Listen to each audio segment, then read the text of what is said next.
Welcome to the Legal Insurrection Podcast. We're here to talk about updates for the week of July 29th.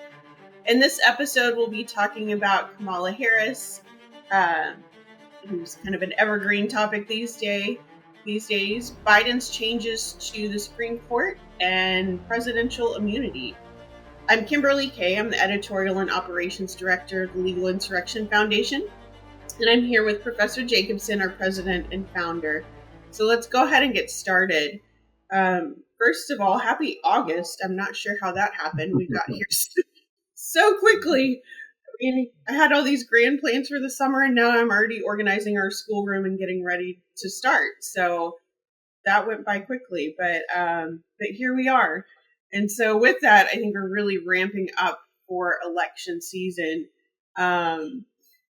So let's start off by talking about Kamala Harris. I mean, I know when we started this a little while ago, we were still talking about Biden as the presumptive nominee, and now that's changed somewhat dramatically, almost comically and strangely. And now we have Harris, who, now that she's kind of been solidified as the presumptive nominee, seems to be having trouble running on her past. Because the great thing about the internet is that it can be forever, so long as things aren't intentionally memory holed and suppressed by algorithm. And there are so many clips of her, so many over the years, when she was able to fly under the radar mostly as the vice president, saying just crazy, what we would consider to be crazy things, policy-wise especially. And she's been talking about defunding the police. She's been talking about disbanding ICE and how that needs ICE being Immigration's Customs Enforcement, part of the Department of Homeland Security, disbanding ICE and starting over. She's talked about ending fracking. I know there was a clip that was particularly damaging if you're someone who cares about the energy industries, in which she was talking about how really the only recourse for people who worked in those industries would be to give them a transition time, into a completely different field. I don't even know how that would work. So let's talk about some of those. Are there any? Let's first talk about how all of these things are resurfacing and how the media is trying to whitewash all of them now that they keep coming up. I know that's a phenomenon we've been observing heavily on the website, and we've been detailing on the website. So if these are clips that you're looking for, head over to legalinsurrection.com and you'll find all of those there.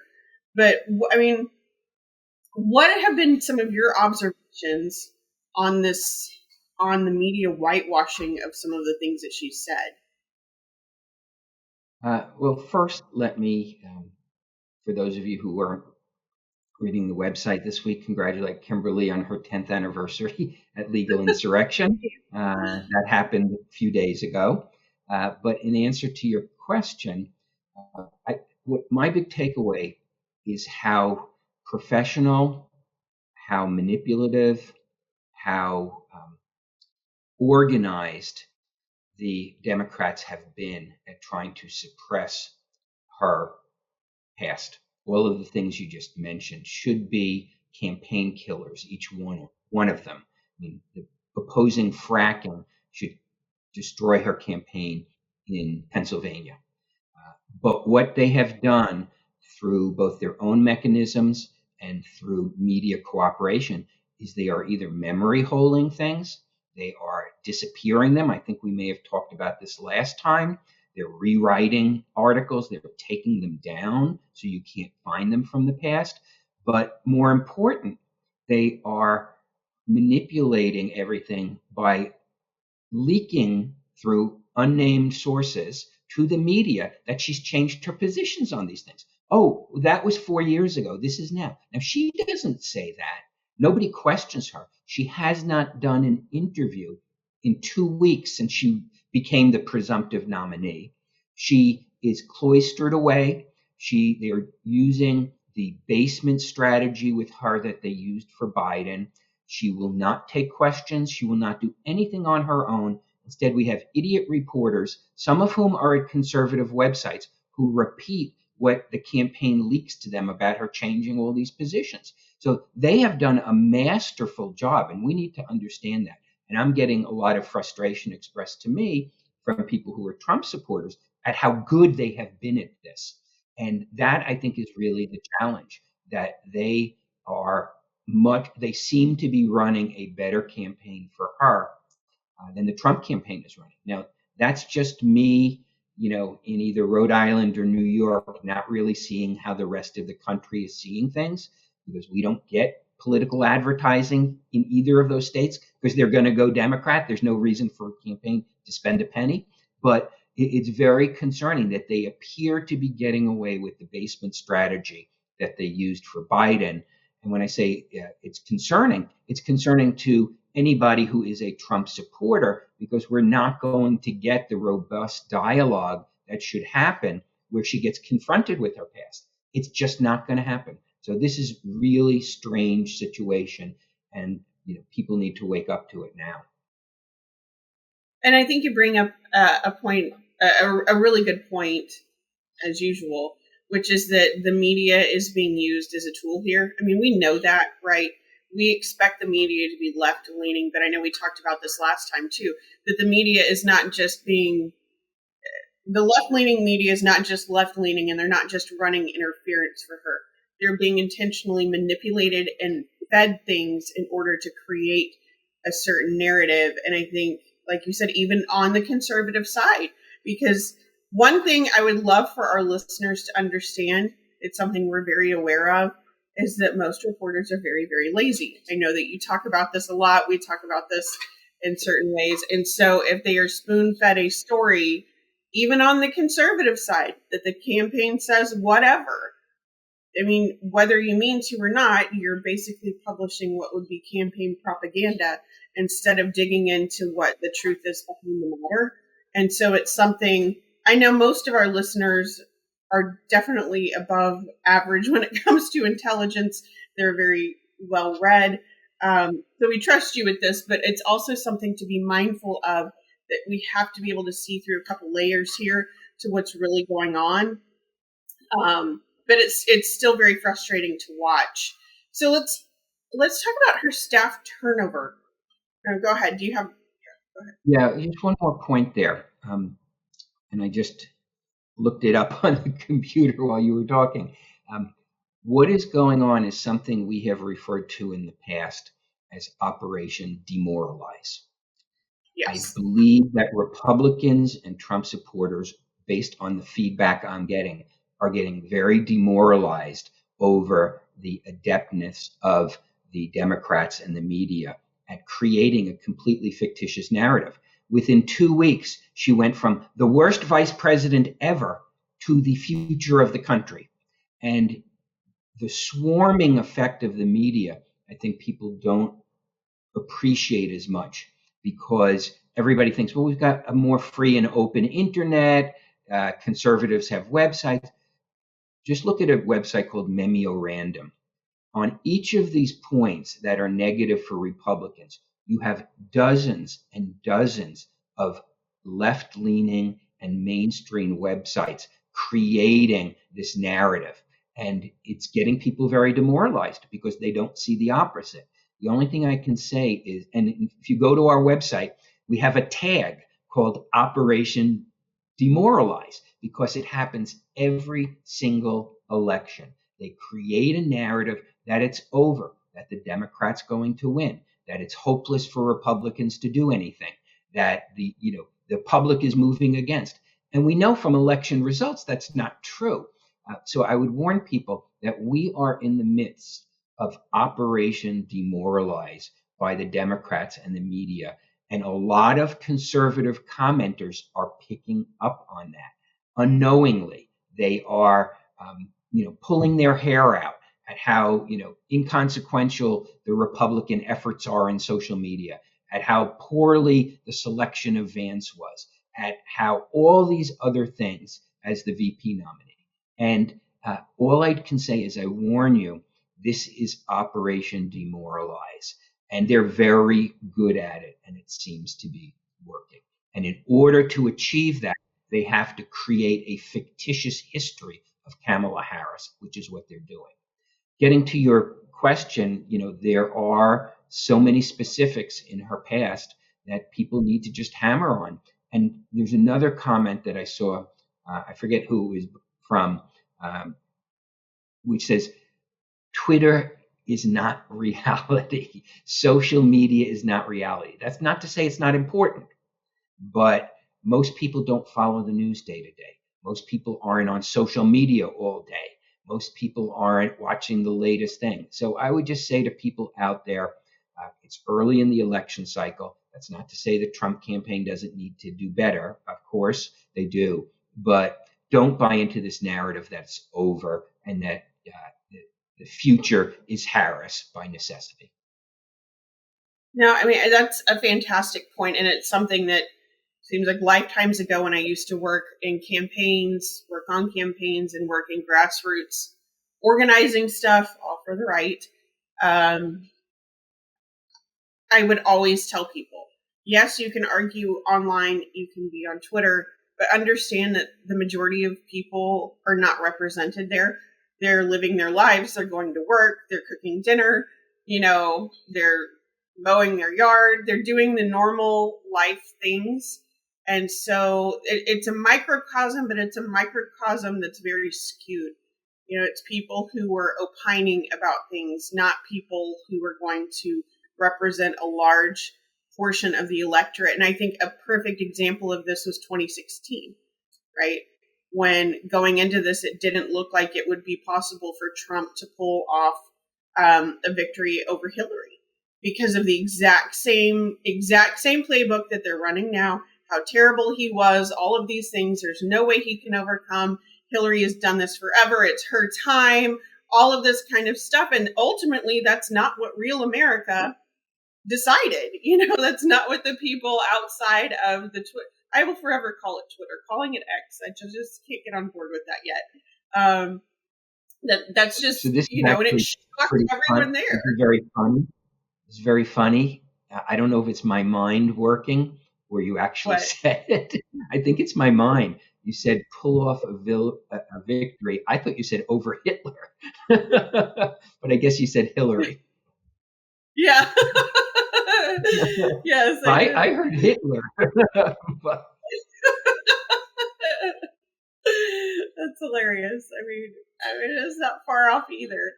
But yeah, I think, like we were just discussing, just keeping in mind that just because the media is acting like something is true does not make it true, and you don't have to buy into the false reality that they're trying to create, and don't let other people do that either. I mean, first and foremost, I've been in the conservative media world since the Andrew Breitbart days, and if he's not familiar to you, I strongly advise that you look him up.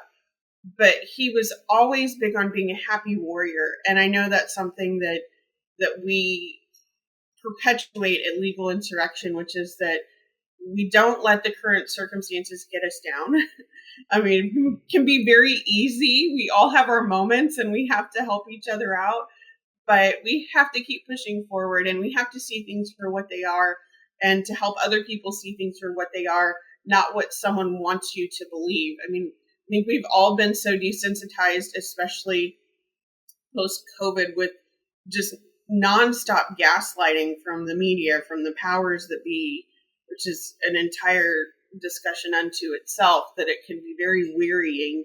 But we have to build up some kind of immunity to this, so that we can continue to actually see the forest for the trees and not be told that the forest is, a field of flowers, which is kind of the goal here. So, but let's move over to, let's keep moving forward. We have a lot to cover in a short time to do it. Okay, so let's move on. Let's talk about her accents. I've actually been highly amused watching some of this. I was reminded of Hillary trying to be some colloquial Southern, whatever it was she was trying to accomplish. Her famous clip where she's saying, I ain't no ways tired. But Kamala has presented several different accents for us, which make it a little bit difficult to kind of figure out where she is really and how she actually speaks. I mean, what do you make of that? Is this typical, political speak? You're pandering to your audience, but this seems because there's more than one. This seems to be a little bit more problematic to me. Well, I think the Hillary example is a perfect example that this is people who have no real connection trying to make a connection. And let's be clear, the media and everybody is referring to it as a Southern accent. That's not what Hillary did, and that's not what Kamala did. They were before Black audiences, and they were trying to put on what they obviously perceive as a Black inner city accent. That's what it was. It was not a Southern accent. And the proof of that is Hillary, and the proof of the audiences and where they did it. So it is their attempt to connect with an audience with whom they have almost nothing in common. And that's true for both Hillary and Kamala based on her history. So that's what she was doing. She was not putting on a Southern accent. I think everybody's trying to be polite and is afraid to point out that that's what she was doing. She was pandering in a very offensive way to a Black audience, as if they think that's how all Black people speak. So it's actually very offensive what they did, and when they do that, it is not authentic at all. And that, I think, goes to a bigger problem for Kamala, which is it's real. She has portrayed herself, and Trump mentioned this before the Black Journalist Association. For most of her career, she highlighted her Indian heritage, the half of her family that's Indian. But when convenient, she's now highlighting the half of her family that's Jamaican. And right. So I think that it's that inauthenticity that's the issue. And needless to say, the media is rushing to her defense. The AP had an article today about how that's just code shifting, that we, do not understand how Black people talk according to the AP, and that they code switch when they go to different places. I find that very offensive. And that's not what Kamala is doing.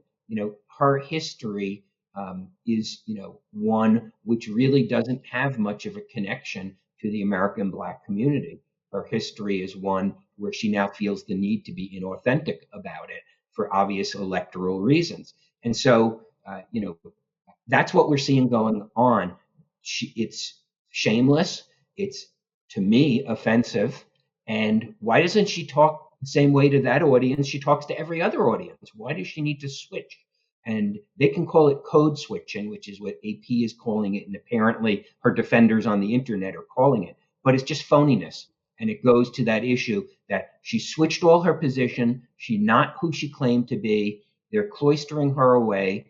And I think that's a real problem. If it were the opposite, the media would be in a frenzy if Trump switched the way he talked, depending on the audience. If he started talking differently to a Black audience than he talks to a white audience or an Asian audience, the media would be nonstop. But with her, they're excusing it. So I think that's what it goes to. Well, I think it actually brings a very interesting contrast between Trump, who is authentic if he's anything, I mean, I think that's one of the things that people so appreciated about him when he came onto the scene in 2016 is he is not a politician.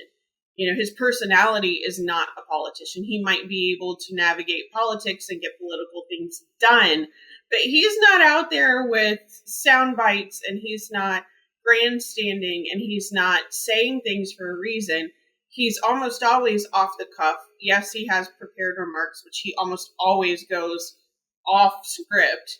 And that the Trump you see is the Trump that you were going to get. And I think for many, that was such a breath of fresh air on the fake political scene. And I'm not sure as the campaign drags on, because this is all very new, and the number of problems that she's had so early on.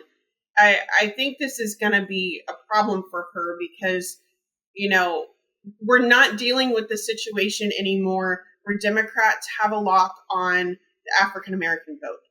They just don't. Not after what Biden has done to the economy. And so to pander this way after so many years of assuming that they own the right to that vote, I think could actually end up backfiring in a very bad way for them if they're not careful with how they handle that. And then to me, so we've known that the border issues, we've known it's long been speculated, especially during Biden's term, that they're opening the borders in an attempt to, have more votes, right? This is, people offhandedly comment about this all the time. I say that anecdotally, but I hear it constantly online and in real life, people discussing this. But now it looks like that's actually the case. At least Elizabeth Warren, who, if you followed us at all, we have tracked since well before she was ever elected. We have a great history there.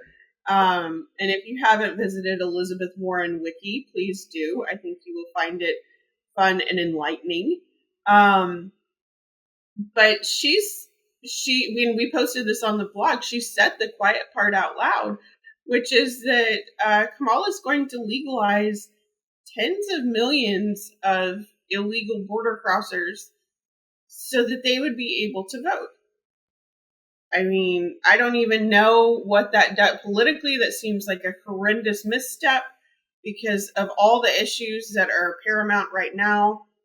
The open border and the economy top those lists pretty consistently. But in addition to that, what about all the people in the system who have done this the right way? And what does that do to the immigration system as a whole? I don't even know how administratively you would make that happen.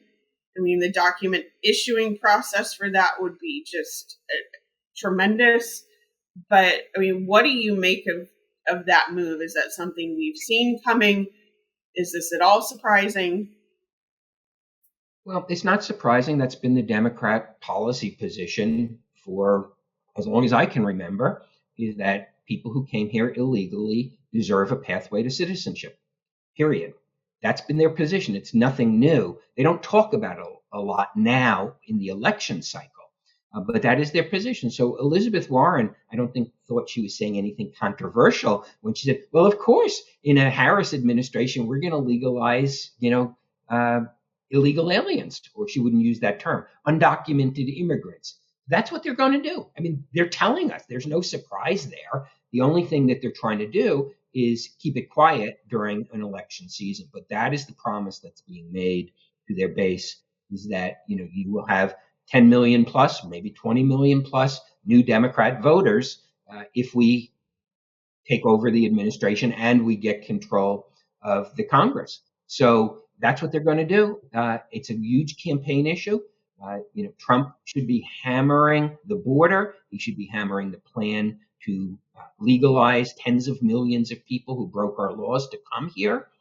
And I think that's an issue. And again, he may be doing it since I'm in deep blue states. I don't hear any of this or see any of it because there's no reason any Republican or Trump should spend a penny in New York State or in Rhode Island.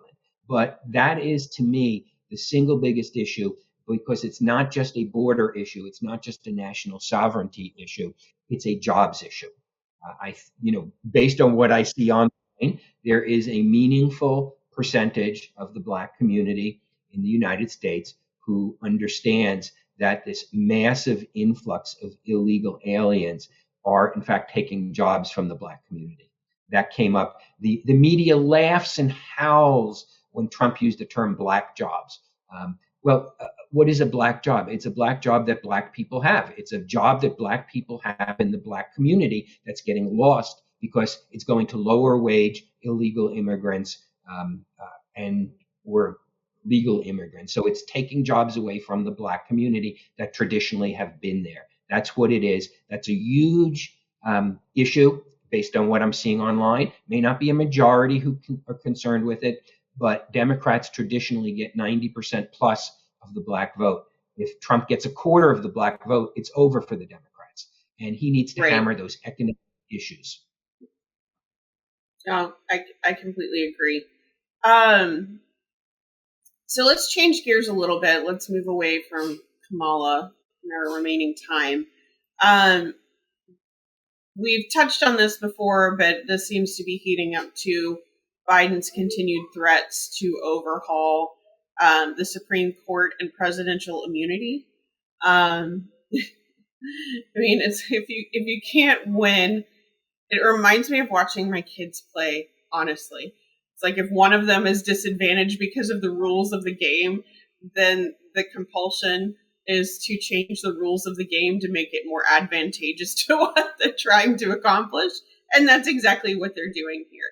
I mean, and we've seen. I think I'm curious about what you think about all of this, but I mean, we also know that those kinds of changes would be tremendously difficult to implement because they would require constitutional change, which requires ratification by all of the states. So it's not something they can just go in an executive order away. At least there's that. So, but I mean, you're Well, the expert on this, so I really want to hear what you have to say on they cannot impose term limits through legislation because the Constitution itself gives life tenure during times of good behavior. That's what they may seize on. It gives life tenure to the Supreme Court justices. The Supreme Court is a creature or is created by the Constitution. The Constitution says that there shall be such lower courts as the Congress shall create. So the lower courts are subject to congressional authority. So they cannot change the life tenure of Supreme Court justices. There is a mechanism for impeachment, but we know how hard that is that. with the Senate. But more than that, so they cannot change life tenure for Supreme Court justices except through a constitutional amendment.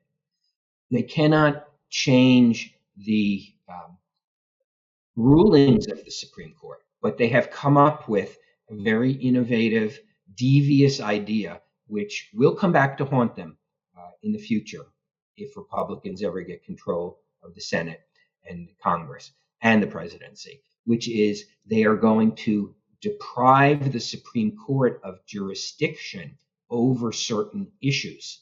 So they are going, and this is one where I've got to look deeper into it, but the federal rules of civil procedure, all of those things are mechanisms of the lower court. So what you can appeal and what you can't appeal is really up to those federal rules of appellate procedure and federal rules of civil procedure. So they want to change those to deprive the Supreme Court of jurisdiction, or I should say, to deprive people of the ability to appeal to the Supreme Court on the issue of presidential immunity. I don't know if that holds up. That's the new concept they've rolled out, but it just shows how devious they are and how really in bad faith they are. So can Republicans do that in the next session? Can they deprive the Supreme, can they pass laws and then deprive the courts of the ability to review those laws? I mean, this is really dangerous stuff. This is, banana republic, overused phrase, but it's what the Democrats want. Banana republic stuff. And so that's how they're going to try to get around that and remove presidential immunity. They can't do it after the fact for Trump. The Supreme Court has ruled you can't have an after the fact law that criminalizes essentially something that was not a crime at the time. But they can change it for the future. So that they are so angry and obsessed with the Supreme Court because it's something they don't control.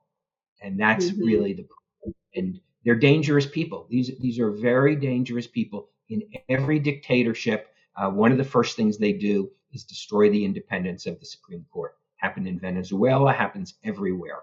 They want complete totalitarian control of everything, and they're willing to do it. And people need to understand that. Believe them when they tell us what they want to do. No, you hit the nail on the head. 100% there, especially about wanting to be in control. I mean, and they rail against the Supreme Court constantly. They did this all through Trump's term. They've done it even with the Trump appointees the last 4 years. And it's 100% because it's something that they can't control, which should be a red flag to anyone who's observing anything that's going on there. I mean, it's been a very long time since we've had any kind of battle over, there have been so many battles over the years about the authority of the Supreme Court and, what they can do in terms of executive power and legislative power. But to try and absolve the fact that they are the highest court in the land and to take that power away from them is tremendously concerning. Far more concerning than Kamala's many accents to me, because that's a key part of our foundation as a country, as a system of governance, our justice system. Everything hinges on the Supreme Court being structured in the way that the founders created it to be. So I think with that, I know we're pressed for time today. We're going to go ahead and wrap it up. If you are listening, you can find more at legalinsurrection.com/5. This is our 5th episode. And if you're interested I apologize, y'all, I'm not sufficiently caffeinated this morning. But if you're interested in any of the topics that we discussed today, we've been covering all of this hard and heavy. Major shout out to the blog staff, to Mary in particular, who holds down the blog for us at legalinsurrection.com. So head on over there and you'll be able to find probably more clips of all of this than what you would like. So thanks for listening, and we will talk to y'all next week.